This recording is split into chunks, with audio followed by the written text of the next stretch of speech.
Angelai, angelėliai, angeliukai, vis už angelus balsuojate.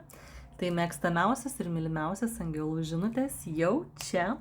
Kas mūsų laukia artimiausių metų? Kadangi savo neturiu laiko pasižiūrėti, tai žiūrime mums kartu, kas mūsų laukia artimiausių metų ir ką mes turime žinoti. Dėl asmeninių sesijų rašome asmeninės žinutės arba keliaujame mėnuliamagija777.lt ir paslaugų skiltyje pasirenkam savo norimą paslaugą. Ar tai taro kortų atsakymai, ar asmeninės sesijos, ar angelų žinutės, meditacijos, seminarai, visko ten labai daug, be kristalų ten visko labai daug. Tai pasidomėkite. Ir dar vakar išleidau Archangelo Mykolo meditaciją, kam reikia išsivalymo, sustiprėjimo, senų programų paleidimo. Iki antradienio bus su 5% nuolaida. Tai paskubėkite. Ir žinokite, įsigykite tik tie, kurie galbūt dirbo su energijomis arba nebijo, nes ten dar triguba galia ir triguba jėga, nes bus Archangelas Mykolas, gydanti reiki energiją ir mano energetika ir gydantis balsas. Tai žodžiu visko labai daug. Išjudins, žinokit, ten viską viduje, gyvenime irgi, tai žodžiu drąsus, prašom ir dar su nuolaida. Na tai žiūrime, ką mums žada šią savaitę ir ką mums būtinai reikia žinoti. Pirmasis mūsų raktažodis yra pasitikėjimas savimi. Ir labai smagi ir išmintinga angelų žinutė. Kodėl? Todėl, kad pasitikėjimas nėra būtinas, kad galėtum keliauti prieki. Daug kas sako, aš čia saukos būsenai arba nepasitikiu savimi, nieko negaliu daryti, aš čia toks vargšas, aš čia toks nebagas, aš čia nieko nežinau, va, kai savim pradėsiu pasitikėti, va, kai sustiprėsiu, va, tada tai darysiu, būsiu laimingas, arba tada, kada jau turėsiu, arba tada, kada įsigrįš, arba va, tada tai jau gyvensiu, va, tada bus laimė, va, tada bandysiu ir darysiu. Ta prasme, jūs taip švaistat savo laiką ir savo gyvenimą. Ir savo energiją, ir savo nuostabiai meluojate. Tai va, asmeninėse sesijose mes tą labai akivaizdžiai pamatom.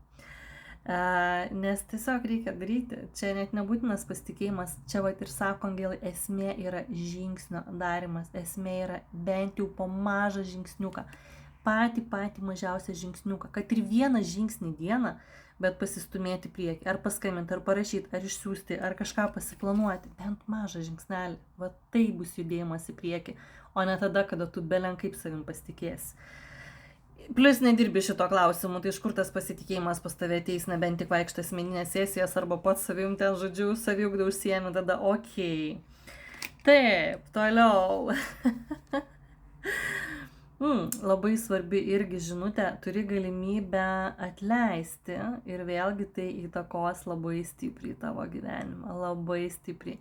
Pagalvok, kam dabar turėtum atleisti, arba galbūt galėtum, o gal pati turi, arba pats turi atsiprašyti. O tas atsiprašymas, kad ir labai seniai tada žmogus buvo, gal iš viso klasiokas, o gal grupiokas, o gal kažkas iš darželio. Ir tu prisimeni, kai tu su lopeta gerai per galvą užvažiavai arba ten praskėlei kokią antakį. Atrodo nereikšminga, bet net tokios smulkmenos, aš čia taip, žinai, šaržuoju truputėlį, bet aš netgi tai esu padariusi pati savo gyvenime ir pagalvok, galbūt tu turi kažko atsiprašyti, o galbūt tikrai jau laikas paleisti ir atleisti. Nu kiek galima. Atleidimas yra labai galingi dalykai ir patikėkit, tai nėra, kad tik tai atleidau, ar ne, tai ir ego reikalai, visi kiti reikalai, bet jie tiesiog tokius dalykus, žinokit, jūsų gyvenime padarys, kad jūs nepabandęs, turbūt net nepatikėsit, net jeigu aš ir pradėsiu pasakot. Kita žinutė klausia, ar tu bent jau prašei savo angelų pagalbos ar savo vedlių, ar tu kreipėsi į juos. Ir čia ta žinutė apie laisvos valios principą, visatos dėsnį, ar ne? Kad jeigu tau ekstra kažkas atsitiks, tarkim avarija, ir tau dar neskirta išeiti iš to žemės, tai ten tave permes per langą, tu ten kažkur išskrisi, nieko neprisiminsi, beveik nesusižeisi arba minimaliai.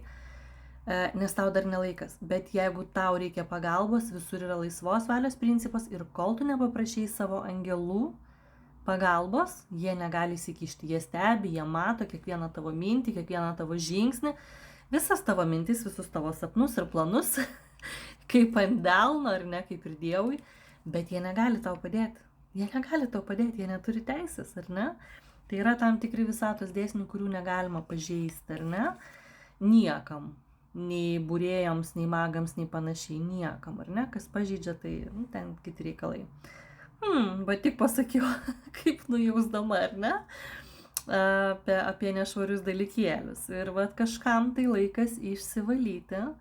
Pas kažką labai daug toksiškų idėjų, minčių, energijų, kažkur buvo, dalyvavot, prisigėrėt, gal ne ta veikla, ne tie žmonės, ne tas būrelis, ne tas ratelis, gal su kažkuo susipykot, gal darbe ten visokių reikalų yra, nemalonių žodžių, turi mėnulio magija be galo daug apsauginių kristalų.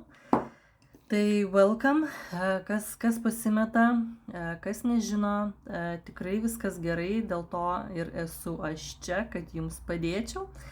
Va, koks grožis ant mano stalo.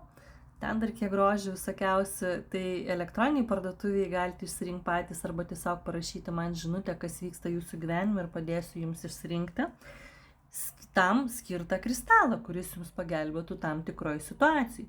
Ar nemylit savęs, ar vat, labai daug negatyvo ir laikas išsivalyti. Tai vat būtinai išsivalykite. Na ir paskutinė mūsų šiandienos žinutė iš angelų. Širdies čakra. Kaip prasminga tokias gilios žinutės šiandieną. Sako, visi atsakymai, kurių tu ieškai, yra tavo širdyje. Dabar jau yra viskas, jau ten guli. Ir sako, tu tiesiog turi išmokti dar prie viso to priimti meilę ir duoti meilės. Ir pasakysite, girdėjau šitą frazę, kad visi atsakymai mano širdyje, o tai kaip tenais prieiti, kaip ten tas duris atidaryti, ar ne? Tai vat saviugda nėra, arba va tos sesijas, kur atrodo, Jėzau, kaip bus nuobodu, nueisi kaip pas kokį psichoterapeutą ir turėsi visą savo gyvenimėlį kaip kunigėlių paaiškinti, pasiteisinti ir dar žiūrėk, gal pasmerks, gal dar pakritikuos. Mano asmeninės sesijos ir apskritai va tas saviugda augimas ar ne atsakymai, tai yra problemų sprendimas. Aš jums siunčiu meilę, aš jūs suprantu, aš jūs palaikau, aš ne tam, kad smerkčiau ar ne, o tam, kad suprasčiau, plus pati esu labai daug praėjus, tai visai kitaip matau pasaulį. Kitas dalykas, tikrai visi atsakymai yra ir vat yra darbas su savimi. Tai yra darbas su savimi. Ir jisai taip ne visada būna malonus, taip gal ne visada įdomu. Tu viską gali padaryti pats, arba gali eiti pas specialistą, kuris jau tau duos sukramtytą informaciją iš daugybės knygų, mokamų sesijų, mokamų seminarų, mokslo, ar ne? Arba pats gali tai padaryti. Tiesiog, vat, kaip prieiti prie viso to, tai yra širdies atverimas. Ir širdis neatsiveria šiaip savo ir va taip tiesiog, ar ne, jeigu ten turi daugybę traumų, ar ne, kažkokių baimių, kažkokių tai skaudulių, skaudžių ar nepraradimų, kuriuos nešiojas arba dėl kurių tu kenti ištisai, tai jeigu tu esi kančioje, turbūt nelabai ta širdelė atsivers ar ne, sunkiai, gal ten kokią langelį, gal kokį ir atkrapštysim. Bet va tai yra kelias išsivalyti nuo visų šitų dalykų ir grįžti save. Daug kas neturi laiko savo, daugybė moterių sako, taip, aš savęs nemyliu. Pavyzdžiui, ateina į taro kortų sesiją arba angelų žinutės, ar ne, ir ten vat, įrodo angelai va, temas, jo, sako, aš savęs nemyliu. Nu, kaip mane galima mylėti, arba aš padariau tą ir tą. Arba aš ten tokį ir tokį, nu, vat, kaip aš pati save galiu mylėti. Net širdį atrodo skauda. Ir va, tai yra labai svarbus dalykas, dėl kurio tu negali, neatsidaro tau keliai nei darbuose, nei kitur, nes tu pats save įkalinęs esi. Tai yra viso ko pradžia, ar ne? Tai yra labai svarbus dalykas. Ir mes vat, einame po truputėlį tuo keliu savęs pažinimo. Ir kiekvienas, kad ir mažiausias žingsnelis daro be galo didžiulį įtaką tau pačiai, kaip sielai, kaip žmogui, kaip kūnui, ar ne, ir tavo gyvenimui. Tas pats kristalas, ar ne, arba ta pati sesija, arba kažkokia žinutė, ar ne, arba pripažinimas, kad aš savęs nemyliu, ar ne, tai irgi yra labai daug. Tai laukiu jūsų asmeninėse sesijose ir linkiu kelio į savo meilę, į savo širdį, į savo laimę. Būkite palaiminti ir būkite laimingi. Noriu tave matyti besišypsančią.